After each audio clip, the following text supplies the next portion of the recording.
Hello student, welcome to Centennial online classes. We all are working from home.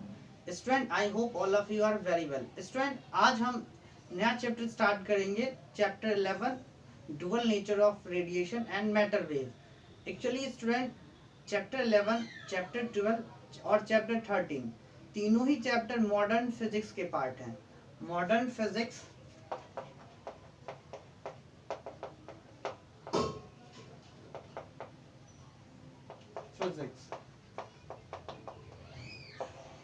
Actually कहने को ये modern physics है, मगर इसमें जो भी हम पढ़ेंगे वो आज से 150-160 ईयर पहले की बात पढ़ेंगे। तो मॉडर्न फिजिक्स में बच्चों क्या क्या पढ़ना है हमें, तो सबसे पहले हम पढ़ेंगे ड्यूअल नेचर ऑफ रेडिएशन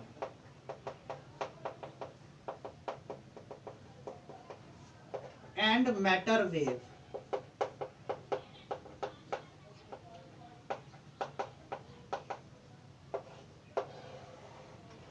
जो कि बच्चों एनसीईआरटी में चैप्टर 11 में गिवन है। उसके बाद बच्चों हम पढ़ते हैं मॉडर्न फिजिक्स में एटम्स के बारे में।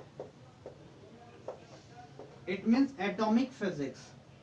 It is also a part of modern physics, जो एनसीईआरटी में चैप्टर 12 में गिवन है।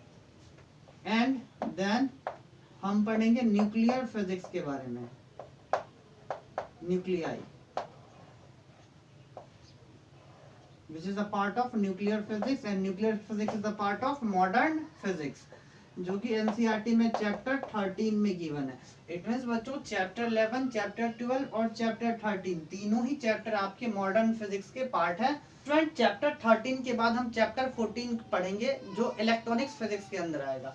तो सबसे पहले हम मॉडर्न फिजिक्स में स्टार्ट करेंगे dual nature of radiation and matter wave, जो कि हमें पढ़ना है चैप्टर 11 में। अब हम देख लेते हैं dual nature of radiation and matter wave में क्या क्या पढ़ना है। इसे हम पढ़ते हैं दो पार्ट में। फर्स्ट पार्ट में हम पढ़ते हैं फोटो इलेक्ट्रिक इफेक्ट के बारे में। फोटो इलेक्ट्रिक इफेक्ट या photoelectric emission. It means हम पढ़ेंगे experimental demonstration of photoelectric effect, फिर Einstein explanation for photoelectric effect. It means all about photoelectric effect. Photoelectric effect क्या होता है, इससे रिगार्डिंग जो भी एक्सपेरिमेंट किए गए हम उसके बारे में पढ़ेंगे, और फाइनली हम इसके मैथमेटिकल एक्सप्रेशन जो आइंस्टीन ने दिए थे उसे पढ़ेंगे। After that the second part of this chapter is matter wave. Matter wave कि मैटर वेव क्या होता है और ये कैसे प्रोड्यूस होता है, शॉर्ट में इसे पढ़ना है, मगर फोटो इलेक्ट्रिक इफेक्ट को आपको डिटेल में पढ़ना है। Student chapter 11 dual nature of radiation and matter wave का चैप्टर 9 और चैप्टर 10 से कोई लिंक नहीं है। तो अगर आपने ज्यादा ध्यान से नहीं पढ़ा या किसी कारणवश वो पोर्शन वीक हो गया तो कोई बात नहीं, आप यहाँ से स्टार्ट कर सकते हो। चैप्टर 11 का कोई रिलेशन नहीं है चैप्टर 9 और चैप्टर 10 से। So let's start chapter 11 dual nature of light and matter wave. So let's start student chapter 11 dual nature of radiation and matter wave। तो सबसे पहले हम इसका इंट्रोडक्शन पार्ट पढ़ लेते हैं।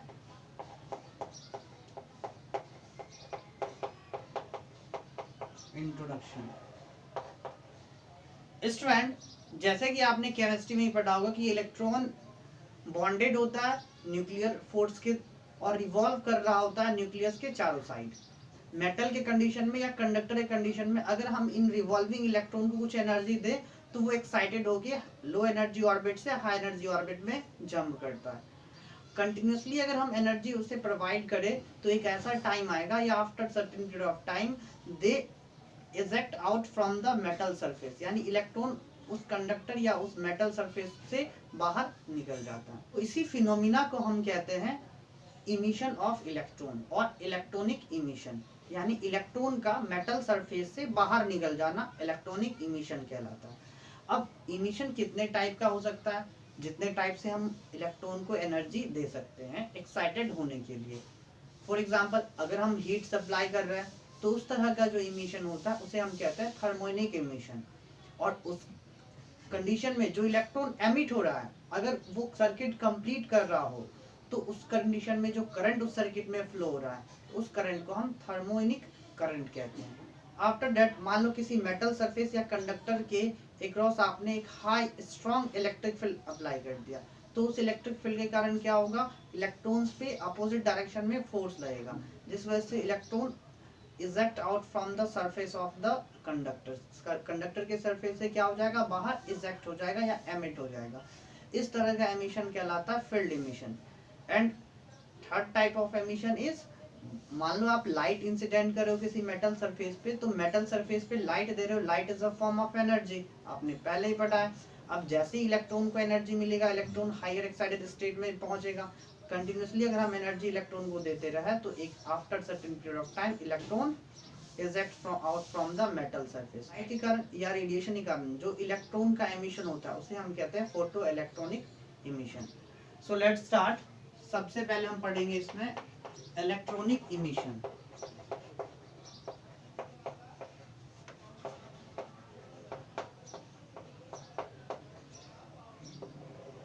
बिल्कुल आसान चैप्टर है बच्चों, थ्योरेटिकल पोर्शन है, तो आप इसे ढंग से पढ़ोगे।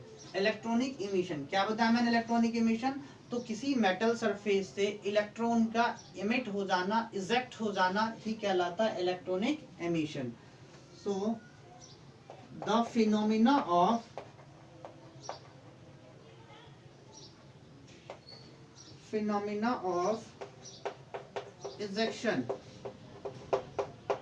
ejection of electron from any metal surface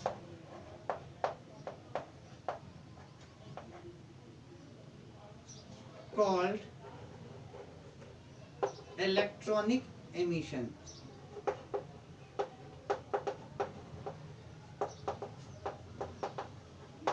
Called electronic emission.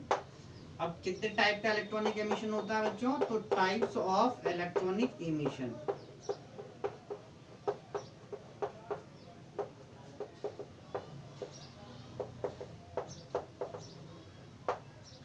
Types of electronic emission. तो सबसे पहला क्या होता है बच्चों? थर्मल एमिशन या thermionic emission. Thermionic emission.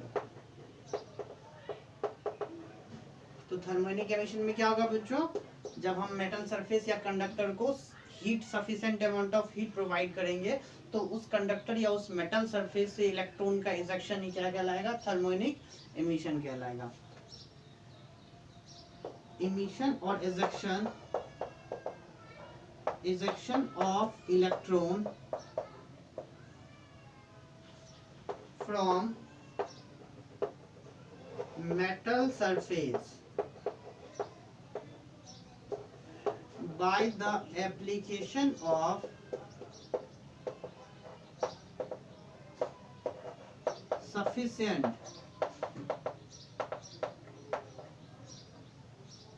amount of heat or thermal energy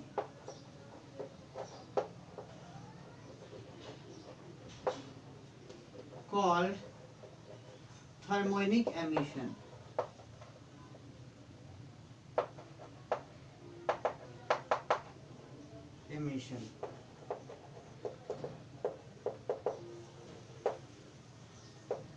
and तो बच्चों थर्मोनिक एमिशन में क्या होगा? इलेक्ट्रॉन इजेक्ट हो जाएगा मेटल सरफेस से। अब मान लो आपने इजेक्शन उस इलेक्ट्रॉन का सर्किट कंप्लीट कर दिया किसी वायर या किसी कंडक्टर के थ्रू, तो क्या होगा? उस कंडक्टर में एक करंट फ्लो हो जाएगा, जिसे हम कहेंगे thermionic current.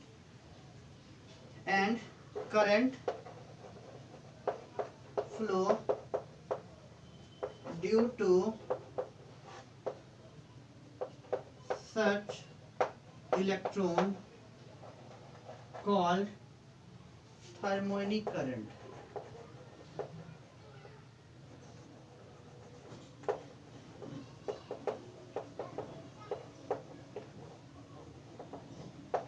harmonic current.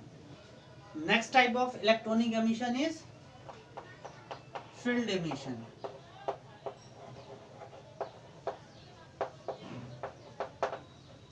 Field emission में क्या होगा बच्चों, तो by help of electric field, अगर हम इलेक्ट्रॉन इजेक्ट कर रहे हैं किसी कंडक्टर या मेटल सरफेस से तो वो कहलाता है field emission. So the phenomena of ejection of electron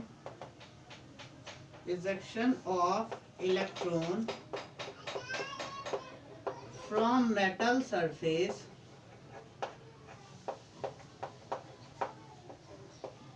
by the application of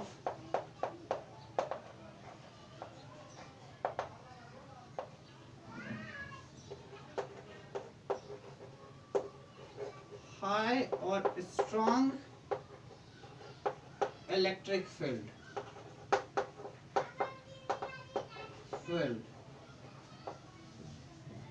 of order 10 to the power 8 volt per meter.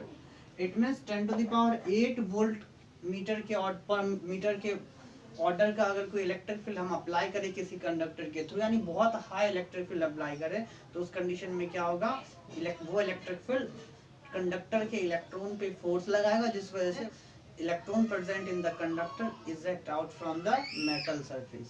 सो मान लो बच्चों आपने एक हाई इलेक्ट्रिक फील्ड अप्लाई किया किसी मेटल सरफेस के ऊपर, तो जब आप हाई इलेक्ट्रिक फील्ड अप्लाई कर रहे हो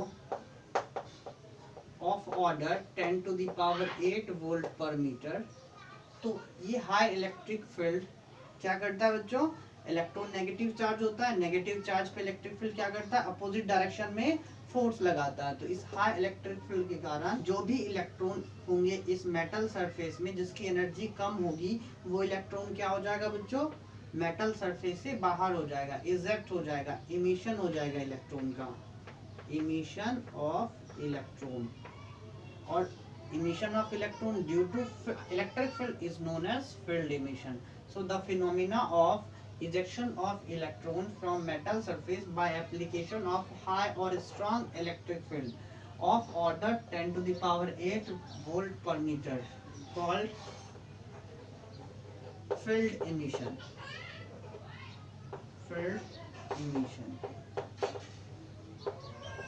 इस तरह का emission क्या कहलाएगा बच्चों, field emission कहलाएगा. And third one is photoelectric emission. Photoelectric emission.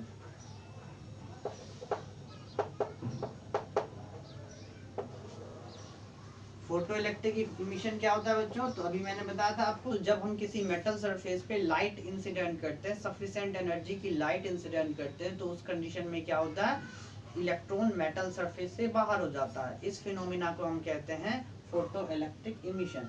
तो इसमें फोटो का क्या मतलब है, फोटो का मतलब बच्चों photons, it is also a light.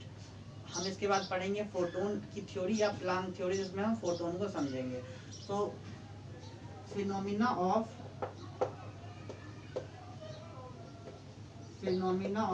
Ejection of electron by the application of light or radiation or photon, by the application of light या radiation or photon on any metal surface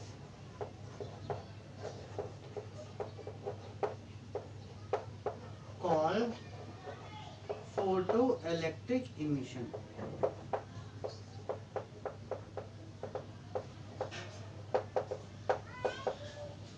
and इस emission के कारण जो electron eject होता है उसे हम कहते हैं फोटो इलेक्ट्रॉन. और उस इलेक्ट्रॉन के कारण जो करंट फ्लो होता है बच्चों, उसे हम कहते हैं फोटो इलेक्ट्रिक करंट और photo current. And electron eject due to photon called photoelectron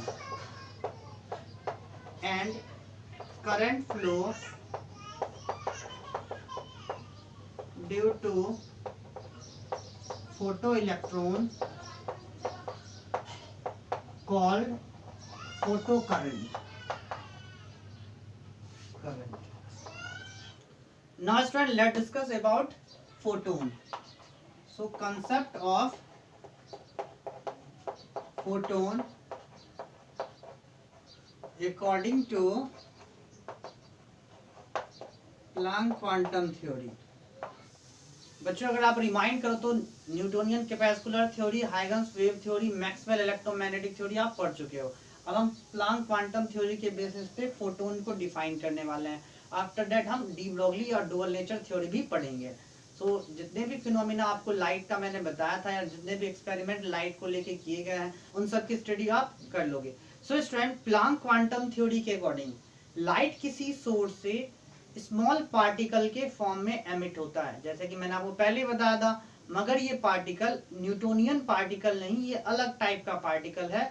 ये पार्टिकल छोटे छोटे एनर्जी पैकेट्स होते हैं जो अपने साथ एनर्जी और मोमेंटम कैरी करते हैं। इस पार्टिकल्स को, इस टिनी पार्टिकल्स को फोटोन नाम दिया गया था और rest mass of photon is 0 consider किया गया था। So according to Planck quantum theory,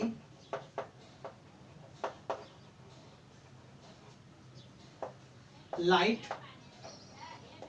emit from a source in form of very tiny particle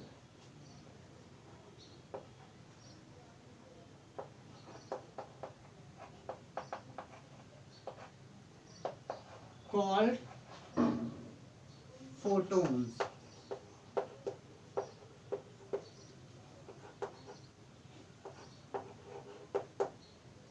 It is a energy packet. Photon क्या है बच्चों? तो फोटोन एनर्जी पैकेट है। And carry energy as well as momentum. तो बच्चों, light किसी source से किस फॉर्म में एमिट होता है? छोटे छोटे टिनी पार्टिकल्स के फॉर्म में, जो एनर्जी के पैकेट्स होते हैं या बंडल्स होते हैं। इन पैकेट्स या बंडल को फोटोन नाम दिया गया।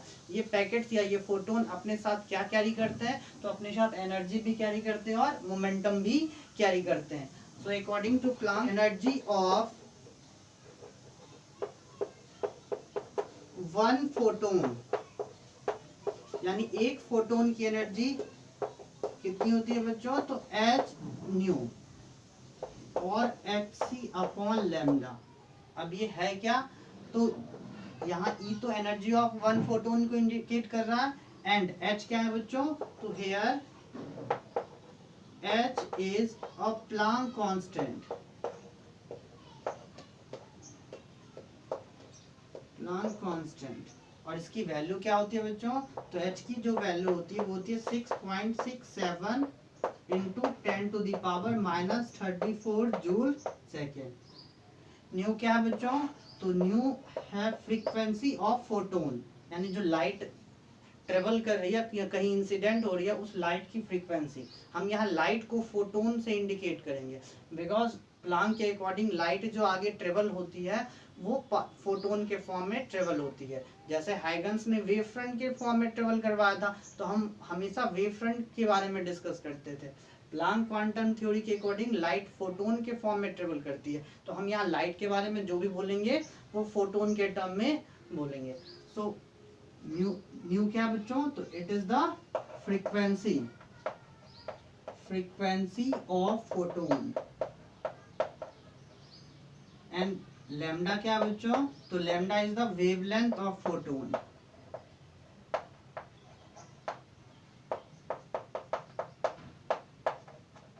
एंड सी क्या है बच्चों? तो speed of this photon in air. So c is 3 into 10 to the power 8 metre per second. So एक फोटोन की एनर्जी कितनी होती है बच्चों? एच न्यू और एच सी अपॉन लैम्डा। अगर हम देखें तो नंबर ऑफ फोटोन अगर एन हो तो टोटल एनर्जी क्या हो जाएगा बच्चों? तो total energy carry by N photons. मान लो बच्चों कि सरफेस पे एन फोटोन्स इंसिडेंट हो रहा है, इसका मतलब वो एन फोटोन्स उस सरफेस को कितना एनर्जी देगा? तो जितना एनर्जी उसके पास है, और कितना एनर्जी है उसके पास? तो एक फोटोन की एनर्जी होती है एच न्यू, तो एन फोटोन की एनर्जी क्या हो जाएगी बच्चों? N h nu, where n is the number of photon incident on the surface, या इसे हम कहें तो n h c upon lambda. So momentum of और momentum possess by photon, momentum को पी से इंडिकेट करते हैं बच्चों। तो फोटोन कितना मोमेंटम कैरी करता है? तो h upon lambda, where h is the Planck constant and lambda is the wavelength. Next point, rest mass of photon is 0। बच्चों किसी किसी बुक में rest mass of photon undefined भी बताया गया है। तो rest mass of photon is 0। According to Planck, जब ये फोटोन एक मीडियम से दूसरे मीडियम में जाते हैं तो इन फोटोन की फ्रीक्वेंसी चेंज नहीं होती, स्पीड और वेवलेंथ दोनों चेंज हो जाती है, यानी जो लाइट की प्रॉपर्टी थी अब वो फोटोन एडॉप्ट कर लेगा। So when this photon travel from one medium to another medium, its frequency remain same, but wavelength and speed of these photons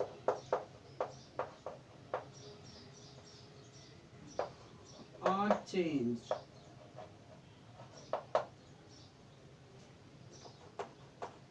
Student, as photon carry energy or momentum, that's why it exert force and pressure।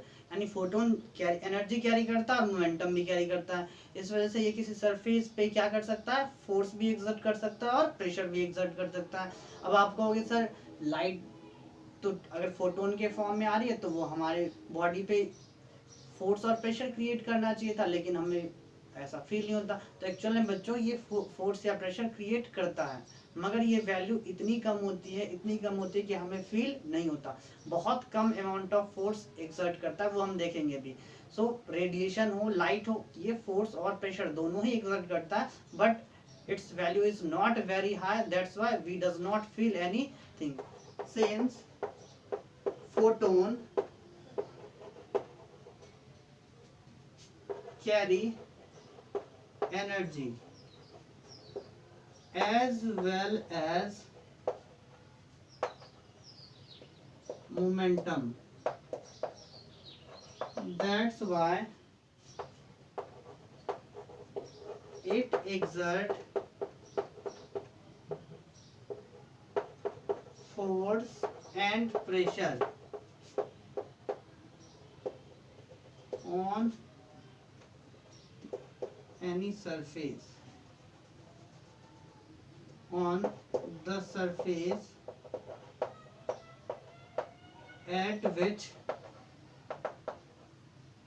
it incident,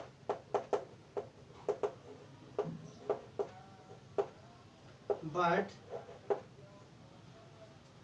this force and pressure is very low. That's why in general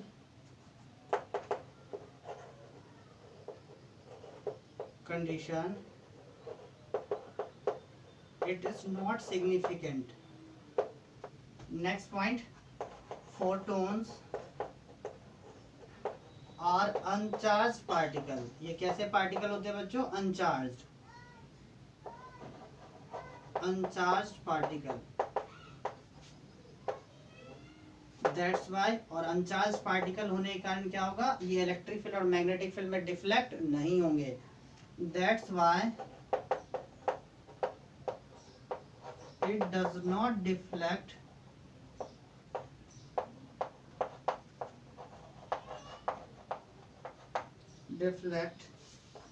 in electric field as well as magnetic field.